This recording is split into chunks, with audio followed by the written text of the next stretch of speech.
Msikilizaji, basi tuangalie sasa mjadala wetu wa siku hii ya leo, ambapo tunaangalia yale ambayo yanaendelea kuhusiana na vita vya Marekani na Israel dhidi ya Iran ambavyo vimetulia, lakini kuna kauli ambayo rais wa Marekani Donald Trump ameitoa akisema siku 2, 1, 3 kama hakutapatikana makubaliano basi huenda akaanza tena mashambulizi, na anasema amezuiwa tu na kushauriwa na nchi za eneo la Ghuba kwamba atulize kidogo ili kutoa nafasi ya mchakato wa amani na mdahalo kuendelea, kuhakikisha kwamba wanafikia makubaliano ya amani kati ya Marekani na Iran. Ndio mjadala wetu siku hii ya leo. Tunaye Abdul Fattah Musa, Bandio Mubelwa na Ibrahim Rahbi, na moja kwa moja nianze nawe Abdul Fattah Musa. Walinzi wa mapinduzi wa Iran wametoa onyo, na ni leo tu, kwamba vita vya Mashariki ya Kati vitaenea zaidi na watafungua maeneo mapya ya vita iwapo Marekani na Israel zitaamua kuanza tena mashambulizi dhidi ya jamhuri hiyo ya Kiislamu. Kauli hii unaitathmini vipi kwa misingi ya juhudi na michakato ambayo inaendelea kujaribu kutafuta suluhisho la muda mrefu la kudumu? Mimi naiangalia katika mtazamo wa kujibu mapigo kwa vita vya kisaikolojia ambavyo Rais Trump amekuwa akiviendesha muda wote katika kutoa vitisho dhidi ya Iran katika vita hivi. Siliangalii suala hili kwa mtazamo kwamba pengine Iran kwa sasa inao uwezo pengine wa kuanzisha mashambulizi ya kulenga maeneo nyeti au vituo nyeti vya Marekani vilivyoko nje ya Mashariki ya Kati au maeneo ya washirika wengine wa Marekani katika maeneo nje ya eneo hili. Lakini zaidi ni msimamo wa kutaka kujibu mapigo kwa hatua za Rais Trump, ambaye kila muda amekuwa akitoa vitisho hivyo kwamba anaweza wakati wote kuanzisha vita dhidi ya Iran. Qatar imesema kwamba inaunga mkono juhudi ambazo zinaendeshwa na Pakistan, lakini inaamini kwamba wakati unahitajika zaidi ili mazungumzo yaendelee na mchakato huu yamkini uweze kuleta tija. Kauli hii inatoa matumaini yoyote kwamba pengine Trump na Marekani wanaweza kuvuta subra? Mwelekeo ni huo, kwamba Rais Trump kiuhalisia nahisi anataka vita visiendelee, lakini wakati huo huo anataka kile ambacho yeye anakitaka na anakitaja kama ndio sababu hasa ya kuanzisha vita dhidi ya Iran, nacho pia kifanikiwe. Na hapo ndipo ulipo huo mkwamo na mtihani mgumu, kwa sababu inavyoonekana na kwa mujibu wa duru za ndani za Iran za hivi punde zimeeleza kwamba kinyume na anavyosema Rais Trump au anavyoeleza makamu wake JD Vance kwamba mazungumzo yanaendelea vizuri au kuna matumaini ya mwafaka, lakini inaonekana kwamba ufa wa makubaliano baina ya pande mbili bado ni mpana sana. Iran bado inashikilia msimamo ya yale yanayoeleza, na Marekani nayo bado ingali na msimamo ule ule kwamba lazima Iran itekeleze inayoyataka, hususan kuhusiana na kadhia ya nyuklia. Ibrahim Rahbi, naomba tathmini yako kuhusiana na huu usitishaji mapigano ambao umekuwepo katika kipindi hiki, na hapa ambapo sasa hivi inaonekana unasuasua, tunaelekea ukingoni kwa kutathmini zile kauli za Trump. Unaona nini wewe kwa upande wako? Ukweli kuwa usitishaji wenyewe ambao umekuwa na mashaka makubwa ni kama vile usitishaji ambao unaelea juu kwa juu, umekosa uhakika sana, na ndio maana unaona kuwa hata utulivu wa masoko ya nishati duniani umekosekana, kwa sababu mara nyingi umekuwa ukitegemea utulivu ambao sio halisi. Sasa Trump amekuwa na kauli za kupanda na kushuka. Ni juzi hapa Jumatatu alitangaza kuwa anataka Irani watekeleze haraka, na wasipofanya watafanya mashambulizi. Kabla ya saa 12 akatengua kauli yake, akasema ameshauriwa na washirika wa Saudi Arabia, Qatar pamoja na UAE ili aweze kutulia kwa sababu kuna makubaliano. Lakini ni siku hiyo Irani walikuwa wamejibu vile vifungu 14 katika mwelekeo ambao haukutakiwa na Marekani. Sasa tumekuwa katika ile ceasefire ambayo unaifananisha na kile kinachoendelea Lebanoni. Nadhani mwenzangu ameanza kusema hapa kuwa kuna kile ambacho tunaletewa kwenye media kuwa kuaminishwa kuwa hii ndio hali halisi.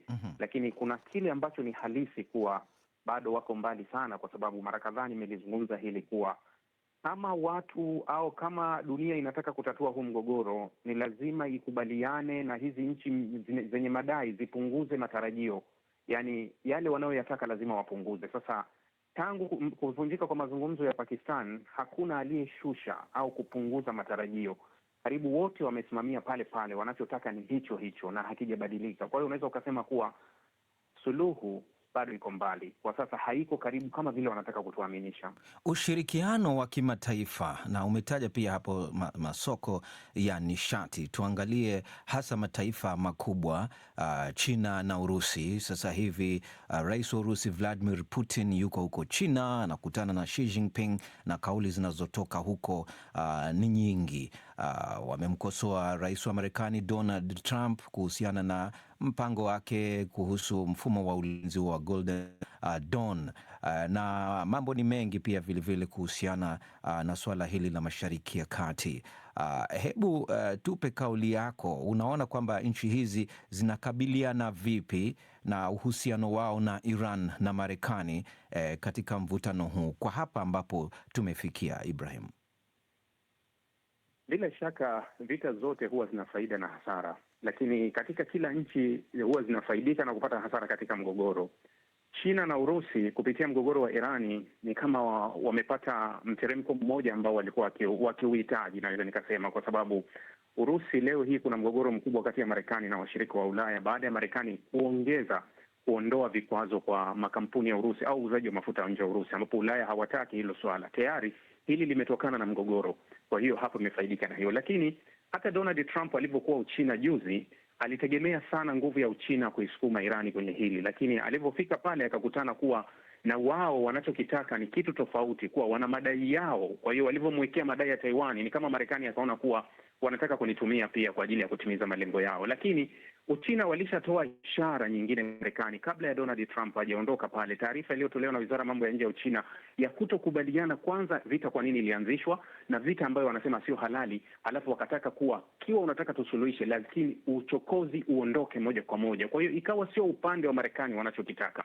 Kwa hiyo hivi sasa ukitazama hawa wote, Marekani na Trump, tathmini yake anaona kabisa kama wote bado wako chungu kimoja kati ya Uchina, Urusi na Irani. Ni kama wanaimba wimbo mmoja, sio ule ambao Marekani ametaka kuimba, kwa sababu ukiangalia taarifa ilikuwa inatolewa na White House wakati wa ziara ya Donald Trump ilikuwa inazungumza vingine, na China walivyokuja kutoa taarifa wakatoa vile wanavyowaza wao. Kwa hiyo Marekani alikwenda kutafuta, hakupata. Sasa mwelekeo wa dunia bado unaonyesha kuwa hawa wako na ushirikiano wao, na Marekani bado anabaki na ushirikiano ambao wa washirika ambao tayari wamepasuka pasuka. Bandio huko Marekani, unamsikia hapo Ibrahim Rahbi akichangia. Hebu tupe kauli yako na wewe kuhusiana na yale ambayo yanaendelea huko na zile kauli ambazo zinaendelea kutoka huko. Bandio.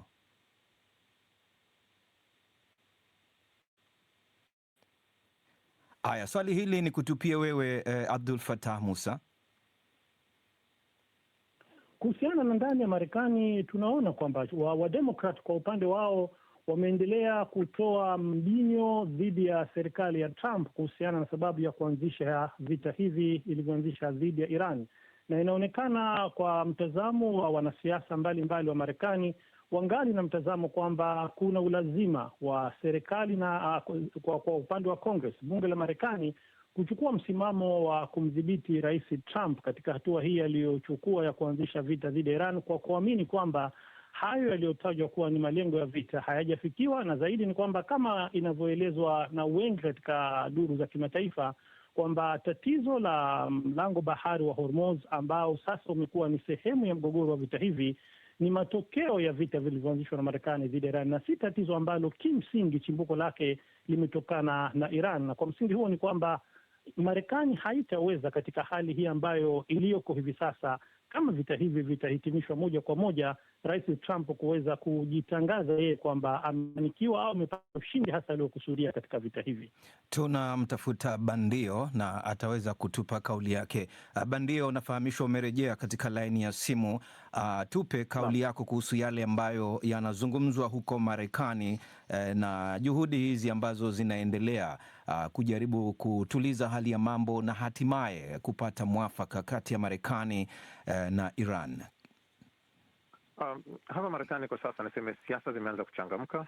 Ni uchaguzi kuelekea katika uchaguzi wa katikati ya muhula. Kwa hiyo wameanza ule uchaguzi wa kupata wagombea katika vyama mbalimbali. Kwa hiyo hii imekuwa ni sehemu ya mjadala mkubwa wa kwa nini tumekwenda kule, nani amemuunga mkono Rais Donald Trump, na Rais Donald Trump pia anatumia ushawishi alionao sio tu kujaribu kupata uungwaji mkono miongoni mwa wanachama, lakini amesema kwamba wale wote ambao walionekana kumpinga anataka kisha kwamba wapate nafasi ya kugombea kupitia chama cha Republicans. Kwa hiyo mijadala inaanza kuwa mikubwa, si sana hivi sasa katika suala la nini kinaendelea kwenye meza ya majadiliano, lakini watu wanaanza kuwaza kulingana na hali jinsi ilivyo hapa, ugumu huu, matumizi ambayo yameshafanyika kule, na kiasi cha pesa ambacho kimetumika kule baada ya kuwa kimeondolewa kwenye mambo kama ya afya na vitu vingine ambavyo kinyume na alikuwa ameahidi Rais Donald Trump. Kwa hiyo mijadala sasa kuhusu vita vya Iran haiko sana katika nini kinaendelea Pakistan, iko zaidi katika kwa nini tulikwenda, na pili inakuwa katika suala la kwa nini tunatumia gharama hizi katika hali ya maisha ambayo hapa nchini Marekani sasa hivi hali ni ngumu.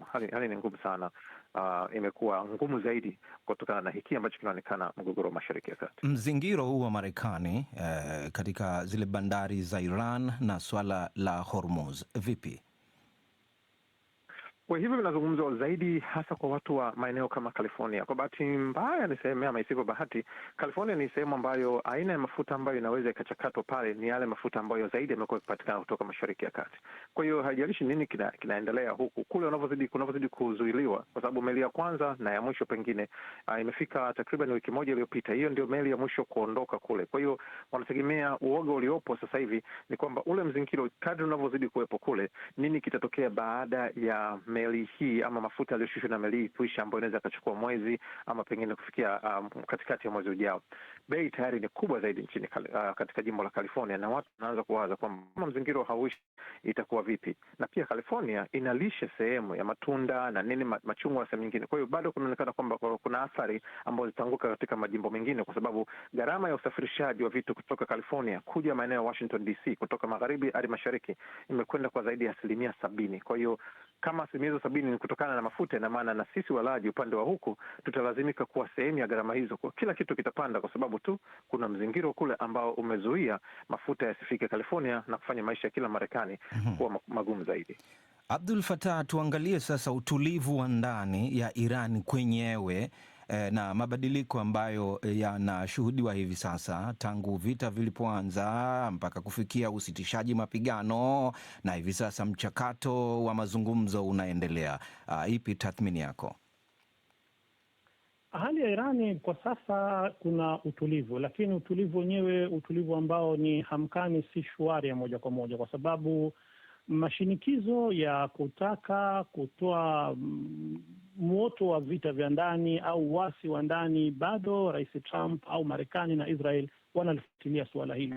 Rais wa Iran Masoud Pezeshkian naye pia kwa upande wake amekuwa akijaribu kutoa kauli dhidi ya wale wanaonekana wenye msimamo mikali, wanaohisi kwamba hakuna sababu yoyote ya Iran kuendelea kufanya mazungumzo na Marekani, kwa sababu wanaamini kwamba mwisho wa yote ni kwamba hakutafikiwa mwafaka ambao kweli utakidhi maslahi ya Iran. Kwa hivyo wao wanaamini kwamba Marekani imetaka kusitisha vita, inataka mazungumzo ili kuvuta muda wa kuweza kupumzika na kupata nguvu zaidi na kuweza kuhujumu Iran vibaya zaidi, kama ambavyo Rais Trump pia amekuwa akitoa kauli hiyo. Kwa hivyo kwa hali ya ndani ya Iran, kwa kuzingatia kwamba hali ya kimaisha imezidi kuwa ngumu maradufu, ukali wa maisha umekuwa mkubwa sana, na inaaminika kwamba katika kipindi hiki cha msimu wa joto na kuelekea msimu ujao wa baridi, hali itakuwa ngumu sana katika suala zima la nishati, kwa kuzingatia kwamba miundombinu kadhaa ya nishati ya Iran imeharibiwa vibaya katika vita. Kwa hivyo kwa mtazamo wa ndani tunaweza tukasema kwamba pamoja na mafanikio iliyopata serikali kuweza kupata uungaji mkono wa wananchi katika vita,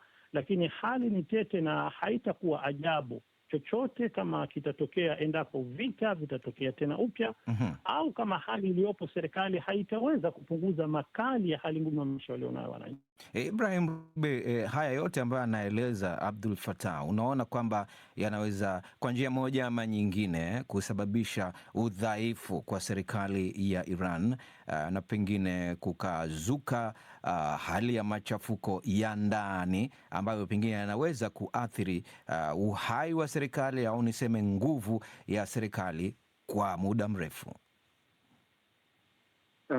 Hilo pia linategemea itakuwa kwa muda gani, yani kwa wakati gani hili linaweza likatokea. Naweza kusema kuwa hili ndio lilikuwa tarajio kubwa la kwanza kabla ya mzozo kuanza, na hata ukisoma vyombo vya habari vingi leo vimetoka na taarifa ambayo inasema kuwa maandalizi yaliandaliwa kupitia aliyewahi kuwa rais Ahmadinejad Mahmud, ambaye angechukua nafasi ya utawala huu ikiwa uasi ungeibuka wakati huo, na kile ambacho kimeandikwa kwa wingi sana leo.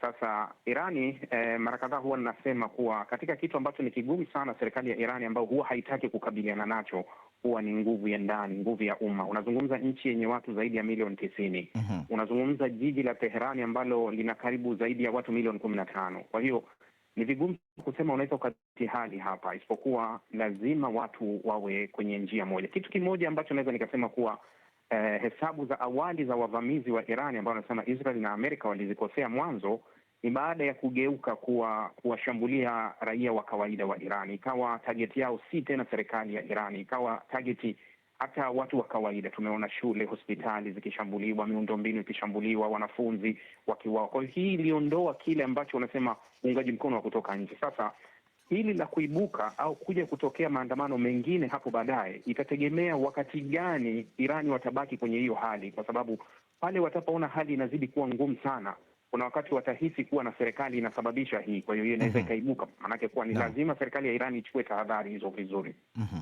Haya, Bandio, tukamilishe mjadala wetu, tuangalie siasa za kijiografia na kwa kuzingatia haya ambayo yanakaribia kutokea, vitisho vya Trump, usitishaji mapigano kwa muda mrefu, unauona kwamba unaweza pengine ukaja ukatokea, na mpaka hapa ambapo tumefikia, unaona kutokea mabadiliko gani ya usawa au niseme wizani wa nguvu na mamlaka katika Mashariki ya Kati, hasa kuhusu ule upinzani ambao ulikuwa unadhihirika kutoka kwa Iran na kundi la Hezbollah huko Lebanon?